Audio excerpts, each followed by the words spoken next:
నా ప్రాణ స్నేహితులారా, నా రక్త సంబంధులారా, దేవుని యందు ప్రియమైన సహోదరులారా, యేసుక్రీస్తు నామములో మీ అందరికీ శుభములు కలుగును గాక.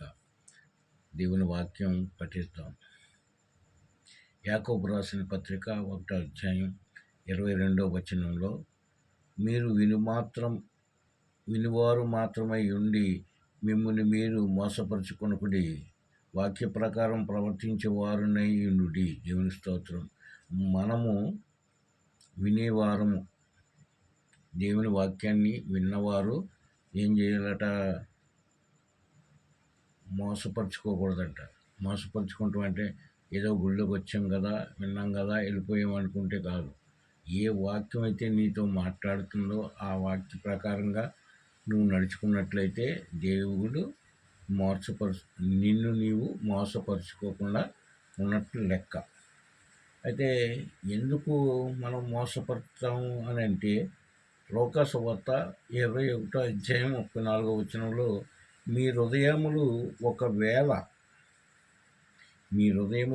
ఒకవేళ తిండి వలనను, మత్తు వలనను, ఐవాహిక విచారం వలనను మందముగా ఉన్నందున, ఏమిటట?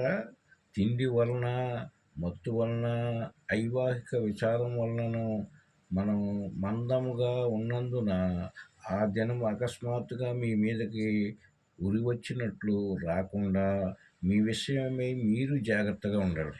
మన విషయంలో మనమే జాగ్రత్తగా ఉండాలి. నా విషయంలో నేనే జాగ్రత్తగా ఉండాలి, మీ విషయంలో మీరే జాగ్రత్తగా ఉండాలి. నా విషయంలో మీరు జాగ్రత్తగా ఉన్నా పని రాదు. ఎందుకంటే దేవుడు వచ్చే రాకల్లో ఉరి వచ్చినట్లు మన మీదకి భయంకరమైన జరుగుతుంది. కనుక అది తప్పించుకోవాలి అంటే మనం మొట్టమొదటగా ఏం చేయాలట? తిండి వలన కానీ, మత్తు వలన కానీ, ఐవాహిక విచారం వలన కానీ మనం లొంగకుండా దేవుని వాక్యాన్ని శ్రద్ధగా వింటూ ఆ వాక్యానుసారంగా జీవించినట్లయితే మనకి ఆ ఉరి నుంచి తప్పించబడతాం. ఏమండి? అసలు విశ్వాసి వినేవారు విశ్వాసులు ఎలాగ ప్రవర్తించాలి అంటే, మొట్టమొదటగా మేలైన దానిని చేపట్టాలి. వినదగు ఎవ్వరు చెప్పినా వినినంతనే వేగపడక వివరింపంగన్, కనికల్లో నిజము తెలిసిన మనుజుడే బహు నీతిపరుడు మహిళ సుమతి. భూమి మీద ఉన్న మనిషి ప్రతివారు చెప్పి మాట వినాలి, కానీ అందులో ఉన్న సారాంశాన్ని, అందులో ఉన్న మేలైన పదాలని తీసుకుని అది కరెక్ట్ అయిందో కాదో తెలుసుకుని జీవించినట్లయితే ఆడు నీతిపరుడని ఒక కవి గారు ఒక పద్యం రాశారు. కాబట్టి మొట్టమొదట మనం ఏం చేయాలట? ఒకటోదిగా మేలైన దాన్ని చేపట్టాలి. తెస్సలోనికి రాసిన పత్రిక 5వ అధ్యాయం 21వ వచనంలో, సమస్తమును పరీక్షించి మేలైన దాన్ని చేపట్టుది. దేవుని వాక్యం మనకి ఏమి చెప్తుందంటే, సమస్తాన్ని పరీక్షించాలి, మేలైన దానిని చేపట్టాలి. ఏది మేలు ఏది కీడు అంటే, మానవ లోకంలో మనం ఉన్నాం కనుక మనం ఎవరిని ఆశిస్తామంటే, మనుషులు, మన అధికారులు, వీళ్ళని పట్టుకుంటే మనకు ప్రమోషన్ వస్తుంది, వీళ్ళు పట్టుకుంటే మనకి ఇలాగ దొరుకుతుంది, ఈ విధంగానే ఆలోచిస్తాం తప్ప అది మేలైంది కాదు. ఇష్టం ఉంటే ఓలా చెప్తారు, ఇష్టం లేకపోతే ఓలా చెప్తారు. That's all. అయితే కీర్తనాకారుడు అంటాడు 118వ కీర్తన 8వ వచనంలో, మనుషులను నమ్ముకున్నట్టు కంటే యెహోవాను ఆశ్రయించుట మేలు. మనం ఆశ్రయించవలసింది ఈ లోకంలో మనుషుల్ని చూస్తుంది కానీ ఆకర్షింపబడతాం, కానీ మనం ఆకర్షించవలసింది ఎవరినైతే ఆయన్ని ఆశ్రయించాలి. ఎవరిని ఎప్పుడైతే ఆశ్రయించనుకో ఆయనకి అసాధ్యమైనది ఏదీ లేదు. ఏదడిగినా ఆయన చేయగల సమర్థుడు. ఎర్ర సముద్రాన్ని 2 పాయలుగా చేసిన మహానుభావుడు, ఆకాశాన్ని చాపలాపరిచిన మహానుభావుడు, ఆయనకి అసాధ్యమైనది ఏముంది? సృష్టికర్త అయిన దేవుడు. కనుక ఆయన్ని ఆశ్రయించాలి. రోమీయులకు రాసిన పత్రిక 8వ అధ్యాయం 28వ వచనంలో, మేలైన దాన్ని చేపడితే మనకేంటంటే, దేవుని ప్రేమించే వారికి, అనగా ఆయన సంకల్పం చొప్పున ప్రసిద్ధి చెందిన వారికి మేలు కలుగుటకై సమస్తమును సమకూడి జరుగుతున్నవని ఎరుగుదుము. దేవుని స్తోత్రం కలుగును గాక. సమస్తం కూడా ఏది జరిగినా మన మేలు కోసమే దేవుడు నీకు చేస్తాడు. ఎప్పుడు చేస్తాడంటే మేలైన దానిని చేపట్టుకున్నప్పుడు. ఏమన్నా అర్థమైంది కదా. రెండవది దేవుని సంబంధమైనవో కావో పరీక్షించాలి. మొట్టమొదటి మేలైన దాన్ని చేపట్టాలి, సమస్తాన్ని వినాలి, మేలైన దాన్ని చేపట్టాలి. రెండవదిగా అది దేవుని సంబంధమైనదో కాదో పరీక్షించాలి.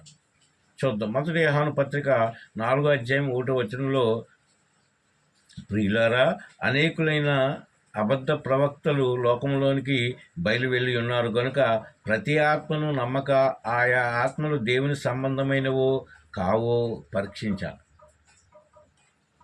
ఎందుకంటే యేసు ప్రభువారు సువార్త ఎప్పుడైతే స్టార్ట్ అయిందో అప్పటి నుంచి కూడా అబద్ధ బోధకులు బైబిల్లో లేని విషయాలు చెప్తూ లోకమంతా తిప్పుతూ చాలామందిని మార్చేస్తున్నారు. అందుకే 3600 సంఘాలు మరి డెనామినేషన్లు ఉన్నాయంటే దీనికి కారణం దేవుని యొక్క వాక్యాన్ని మేలైనదాన్ని చేపట్టడం లేదు, ఇది దేవుని సంబంధమైందో కాదో ఆలోచన చేయటం లేదు. ఇది మన వినేవారమైన విశ్వాసులకి చెందుతుంది. అలాగే ఎఫెసీయులకు రాసిన పత్రిక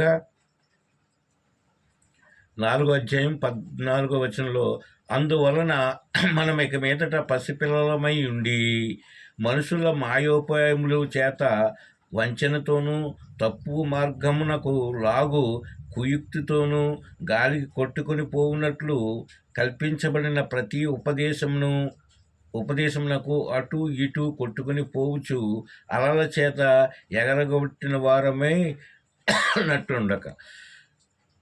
ఆయన ఒకటి చెప్తాడు, ఈయన ఒకటి చెప్తాడు. ఏది నమ్మాలో కూడా తెలక కన్ఫ్యూజ్లో పడి మన తప్పు మార్గంలోకి వెళ్ళిపోతామేమో అని దేవుడు ముందుగా ఎఫెసీయులకు రాసిన పత్రికలో చెప్తున్నాడు.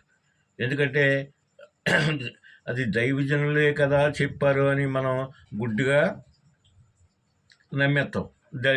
బైబిల్ పరిశీలన మనం చెయ్యం కనుక ఒక ఉదాహరణ చెప్తున్నాను. మొదటి రాజుల గ్రంథం 13 ఒక అతను ఉన్నాడు.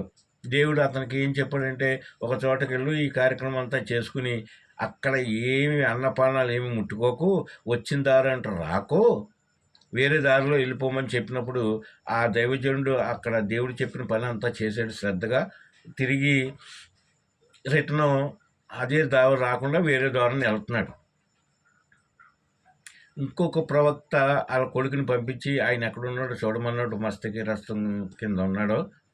వచ్చి ఈ ప్రవక్త ఏం చెప్పాడంటే, నేను ప్రవక్తనే, నీలాంటి ప్రవక్తనే గనుక దేవుని దగ్గర నుంచి ఒక దూత వచ్చి నిన్ను తీసుకొచ్చి ఆతిథ్యం ఇచ్చి నీకు భోజనం పెట్టమందే అని అబద్ధం ఆడాడు. ప్రవక్తే మరి. ఇది అతను మేలు కోసం అతనికి పెట్టాలనే ఉద్దేశంతో ఈయన ఈ ప్రవక్త గారు చెప్పారు. ఆయన దేవుడు చెప్పాడు నేను రాను అని అనకుండా, ఆలోచన లేకుండా ప్రవక్త చెప్పాడు కదని ఆయన వచ్చి భోంచేసి సుప్తిగా మళ్ళీ తిరిగి వెళ్ళిపోయాడు. ఎక్కడి నుంచి అయితే తప్పు చేసి మరి ఇంటికి వచ్చాడో అక్కడ ఒక సింహం వచ్చి ఈయన్ని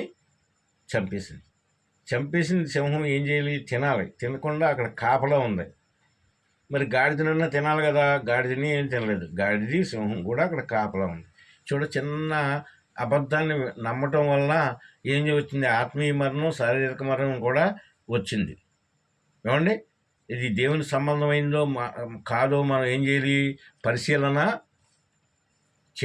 చేసుకుంటే మనం ఆ శిక్ష నుంచి తప్పించబడతాం. మూడోది లేఖనాలను పరిశోధించాలి. ఏదో గుళ్ళోకి వెళ్తాం, అంతా వినేస్తాం, బైబిల్ తీసుకుంటాం, మళ్ళీ బైబిల్ పక్కన పెట్టేసి పడుకుండిపోతాం. అలా కాదు. అక్కడ ఏమి విన్నావో ఆ విన్న వాక్యం బైబిల్లో ఉందో లేదో పరిశీలన చేసుకోవాల్సిన బాధ్యత వినివారు విశ్వాసులైన మనకే ఉంది. అండర్స్టాండ్? మూడోది లేఖనాలు పరిశీలన చేయాలి.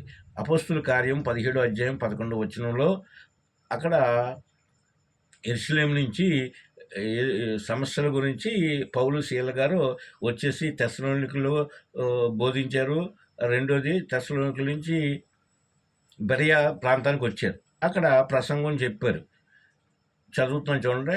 అపోస్తుల కార్యము 17:11 వీరు తెస్సలోనికలో ఉన్న వారి కంటే గనులై ఉండిరి గనుక ఆసక్తితో వాక్యమును అంగీకరించి ఏం చేశారట?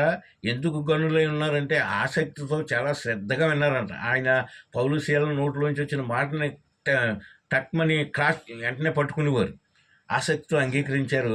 వీళ్ళు చెప్పిన సంగతులను అలా ఉన్నాయో లేవో అని ప్రతిదినం లేఖనాలనే పరిశోధించుకుంటూ వచ్చారు. దేవుని స్తోత్రం కలుగును గాక.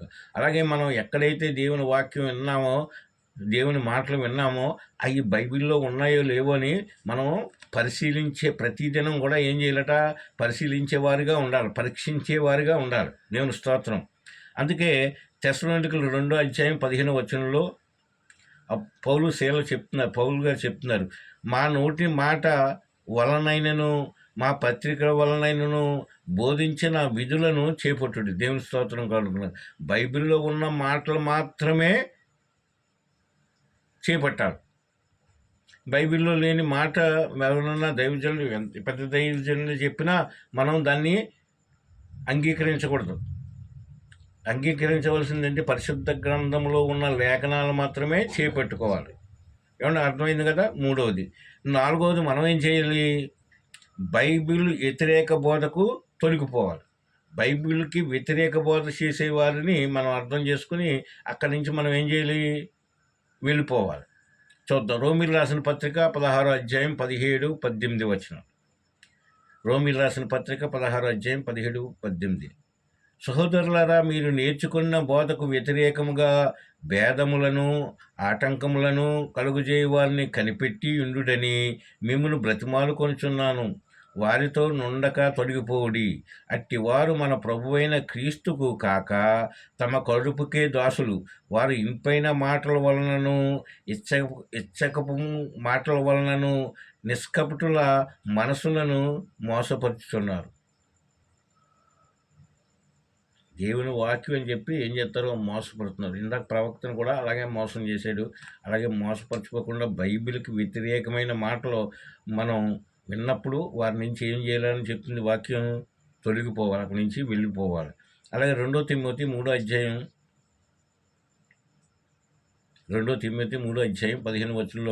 నీవు నేర్చుకుని రూఢి అని తెలుసుకున్నది ఎవరి వలన నేర్చుకుంటావో ఆ సంగతి తెలుసుకుని వాటి యందు నిలకడగా ఉండు. దేవుని స్తోత్రం కలుగును గాక.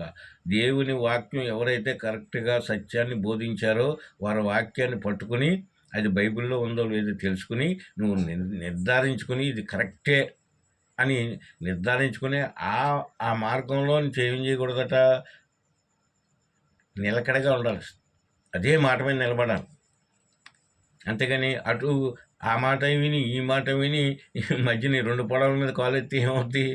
అదే జరుగుతుంది. కనుక ప్రియమైన వర్లారా, మూడవదిగా మనం ఏం చేయాలంటే బైబిల్ వ్యతిరేక బోధకు మనం ఏం చేయాలి? తొలగిపోవాలి. 4వది చూద్దాం. దొంగ బోధకుల నోళ్ళు మూయించాలి. మరి మనకు తెలుస్తాయి కదా ఆయన ఏం చెప్తున్నాడో, ఇది కరెక్ట్ అండి, ఇది తప్పండి అని చెప్పడానికి. కాబట్టి నువ్వు దివారాత్రులు దాన్ని ధ్యానించాలి. తీతు రాసిన పత్రిక 1:11 తీతు రాసిన పత్రిక 1:11 వారి నోళ్ళు మూయింపవలను, అట్టి వారి ఉపదేశించుచు కుటుంబాలనే పాడు చేయుచున్నారు. దేవుని స్తోత్రం కలుగును గాక. వారు పరలోక రాజ్యం వెళ్ళరు, మనల్ని వెళ్ళనివ్వరు. కుటుంబాలను ఏం చేస్తున్నారు? నాశనంలోకి నడిపిస్తున్నారు. అలాంటి ఉపదేశకులు నోరు మూయించాలంటే మనకేముండాలి?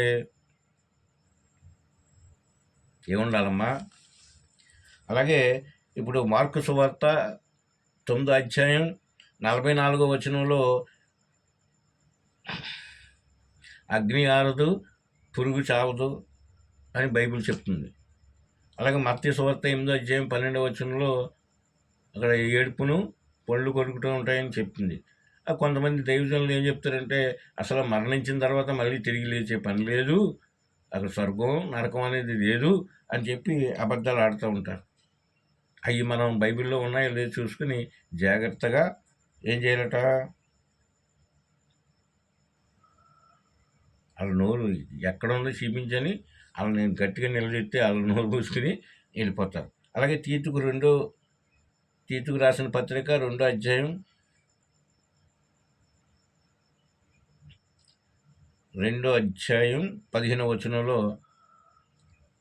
వీటిని గూర్చి బోధించుచు హెచ్చరించుచు పూర్ణ అధికారంతో దుర్బోధన ఖండించుచు నుండుము. నేనెవని నేనెవరిని తృణీకరింపకు. ఎప్పుడైతే దుర్బోధలో పడిపోతే ఇంతే అనుకుంటాం మనం. అలా కాకుండా ఆ వీటిని బోధించుచు, ఏటిని బోధించాలి? బైబిల్లో ఉన్న మాటలను బోధించాలి, హెచ్చరించాలి. ఇలా ఉంది, అలా ఉంది, నీ తల్లిదండ్రులను నువ్వు సన్మానించే నువ్వు దీర్ఘాయుష్మంతుడు అవుతావు. ఇటువంటి సత్యమైన వాక్యాలు చెప్పాలి. సంపూర్ణ అధికారంతో దుర్బోధన ఖండించుచు నుండుము. దుర్బోధన ఎప్పుడు కూడా ఖండించము. దుర్బోధనకు మనం వెళ్ళిపోకూడదు. దుర్బోధన మనల్ని చూసినప్పటికే దూరం అయిపోవాలి. ఎందుకంటే ఇతనికి అన్నీ తెలుసురా, ఇతని జోలికి మనం వెళ్ళకూడదని దుర్బోధకులు మన దగ్గరికి రారు. నిన్నెవ్వరూ తృణీకరించరు. దేవుడికి ఇష్టంగానే ఉంటావు, మనుషులకి ఇష్టంగానే ఉంటావు. అలాగే 6వదిగా మిమ్మల్ని మీరే పరీక్షించుకోవాలి. నన్ను నేనే పరీక్షించుకోవాలి, మిమ్మల్ని మీరే పరీక్షించుకోవాలి. మనం చేసే పని ఏంటంటే మన కంట్లో దూలాన్ని నెట్టుకొని అతని కంట్లో నలుకని చూపించాం. అది కరెక్ట్ కాదు. మనమే పరీక్షించుకోవాలి. 2 కొరింథీయులకు రాసిన పత్రిక 13వ అధ్యాయం 2 కొరింథీయులకు రాసిన పత్రిక 13వ అధ్యాయం 5వ వచనంలో, మీరు విశ్వాసము గలవారై ఉన్నారో లేదో మిమ్మల్ని మీరే పరీక్షించుకొనుడి. మీరు భ్రష్టులు కాని ఎడల యేసుక్రీస్తు మీలో ఉన్నాడని మిమ్మల్ని గూర్చి మీరే ఎరుగుదురు కదా. దేవుని స్తోత్రం కలుగునుగాక. ఎప్పుడైతే సత్యవాక్యాన్ని సరిగా నీ హృదయంలో భద్రపరుచుకుని నిలకడగా ఉంటావో అప్పుడు మనలో ఎవరు ఉంటారట? యేసుక్రీస్తు మనలో ఉన్నాడని మనకే నమ్మకం కలుగుతుంది. చాలామంది విశ్వాసులకి, దైవజనులకి, పెద్దలకు కూడా అసలు దేవుడు ఉన్నాడా లేడా అని కొన్ని ప్రశ్నలు మమ్మల్ని అడుగుతూ ఉంటారు. దేవుడు ఉన్నాడు. దేవుడు నీ హృదయంలోకి రావాలంటే, నీ జీవితంలో ఆయన కలుగు చేసుకోవాలంటే నువ్వేం చేయాలంటే యథార్థవంతులుగా ఉండాలి. మనల్ని పరీక్షించుకుని ఒకవేళ ఏదైనా అపరాధం చేస్తే, ప్రభువా పొద్దున్నుంచి సాయంత్రం వరకు, లేకపోతే ఆదివారం నుంచి ఆదివారం వరకు, లేకపోతే విశ్రాంతి దినం నుంచి విశ్రాంతి దినం వరకు మేము తెలుసో తెలకో ఏదైనా పాపం చేసామేమో మమ్మల్ని క్షమించు తండ్రి అంటే క్షమించే దేవుడు. దేవుని స్తోత్రం కలుగును గాక. అలాగే మత్తయి సువార్త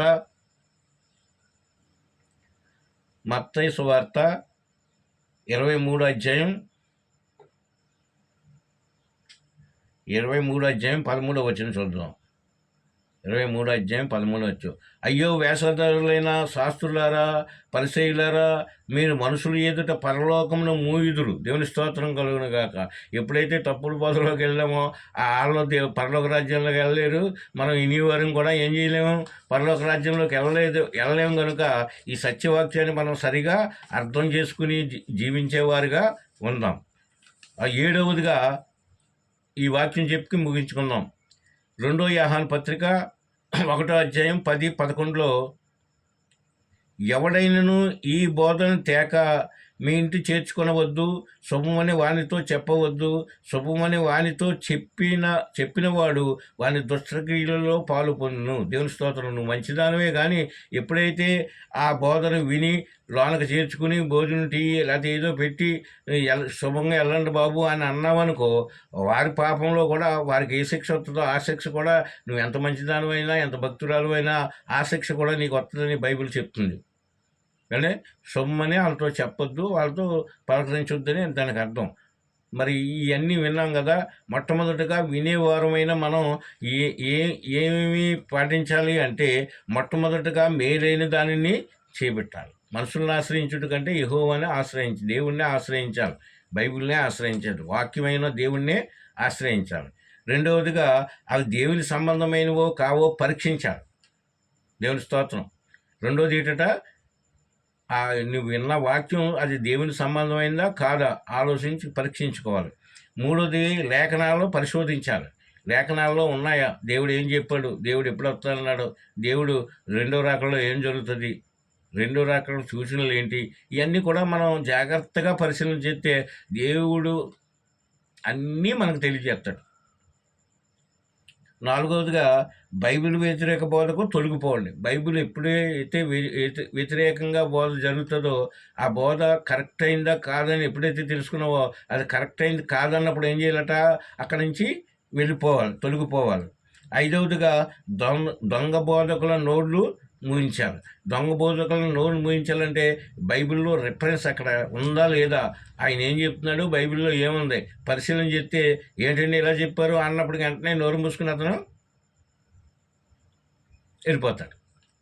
ఆరవది, మనల్ని ఎవరినో పరిశీలించడం కాదు, మనల్ని మనం పరిశీలించుకోవాలి.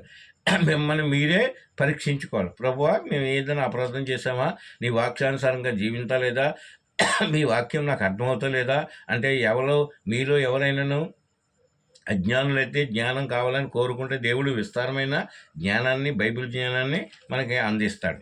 ఏడవదిగా దొంగ బోధకులు, దొంగ ప్రవక్తలకు ఏం చెప్పకూడదు, క్షేమంగా వెళ్ళరండి, శుభమని చెప్పకూడదు. ఇలా చెప్పకుండా 7 మనం వినేవారు పాటించితే దేవునికి ఇష్టమైన బిడ్డగా, దేవునికి ఇష్టమైన విశ్వాసిగా, విశ్వాసం లేకుండా దేవునికి ఇష్టమైన వారు ఉంటారు. కనుక ఈ 7 మనం ప్రవర్తించినట్లయితే దేవునికి ఇష్టంగా ఉంటాం. మనకి ఏం కావాలో దేవుడు ఏ చింత పడక్కర్లేదు, రేపు ఇక ఏం జరుగుతుందన్న భయం కూడా అక్కర్లేదు, అన్నీ ఆయన చూసుకుంటాడు. నువ్వు అడగవలసిందల్లా ఏంటంటే, ప్రభువా నీతో పాటు నాకు నిత్య జీవాన్ని అనుగ్రహించని మనందరం ప్రార్థిద్దాం. దేవుడి చిన్న వాక్యం వినికిల్లో దీవించి ఆశీర్వదించును గాక. ఇది మీకు అర్థమైందని నేను నమ్ముతున్నాను. అర్థమైన వారు థ్యాంక్స్ చెప్పండి. అర్థం కాకపోతే ఇలా చెప్పారు బాగోలేదంటే తెలియజేయండి. యేసుక్రీస్తు నామములో మనందరికీ కూడా శుభములు కలుగును గాక. ఆమేన్.